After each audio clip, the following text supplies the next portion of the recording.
Have you ever just looked at your dog and wondered, what's really going on in there? I mean, beyond all the tail wags and the happy greetings, is there a sense of self, a feeling of I am? It's one of the most fascinating questions we can ask about our best friends, and today we're going to dig right into it. I mean, just think about it for a second. When your dog catches his reflection in the mirror, what does he actually see? Himself? Some other dog? Or is it just a confusing, scentless shape? This simple question right here is our starting point for a deep dive into the mind of a dog. For decades now, science has had what you might call a gold standard for testing self-awareness in animals, and it all revolves around that shiny thing hanging on your wall, the mirror. So this is the famous mirror self-recognition test, and the setup is brilliantly simple. It was developed way back in the 1970s. You put an odorless mark on an animal's face, right? Then you put them in front of a mirror. If the animal touches the mark on its own body, that's proof that it understands the reflection is, well, me. And hey, chimpanzees, dolphins, elephants, even some birds have passed this test with flying colors. But when we try this with dogs, the result is always the same. They'll sniff the mirror, maybe bark at the other dog in there, or, just get bored and walk away. They never ever make the connection that the dog with the red dot is them. And for the longest time, that was pretty much the end of the story. The verdict was in, dogs just don't have self-awareness. But hold on, what if the problem isn't the dog, but the test itself? What if we've been judging our dogs using a sense that, for them, is kind of secondary? See, this is where the real story actually begins. Here's the core of the issue, really. Asking a dog to recognize itself based on sight is, well, it's like asking a person who can't see to describe a painting. We've been using a human-centric, a visual test on a creature that experiences its world almost entirely through smell. We're basically testing them in a language they don't speak.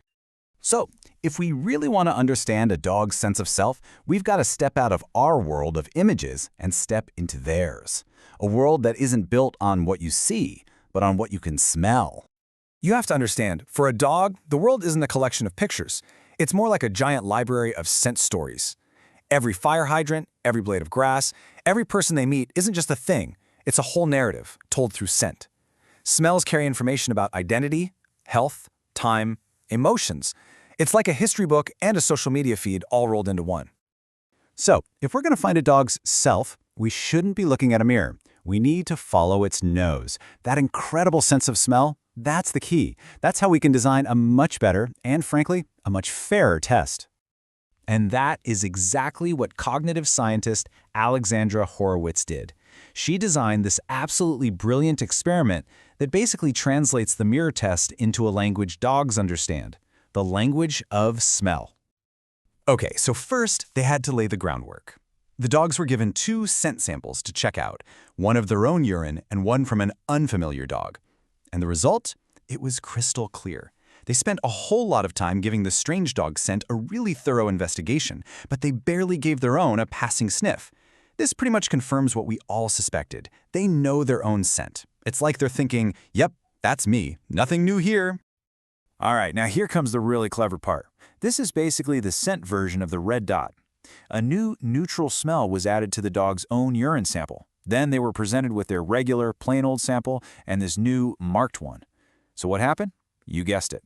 They were totally fascinated by the marked sample and spent way more time sniffing it. And this is the big aha moment. It's not just that the marked sample smelled new. In fact, they barely paid attention to that new scent by itself. It was the combination. They recognized the scent as me, but they also noticed that something about me is different. That is the scent-based version of looking in the mirror and thinking, hey, what's that on my face? They passed. They absolutely passed.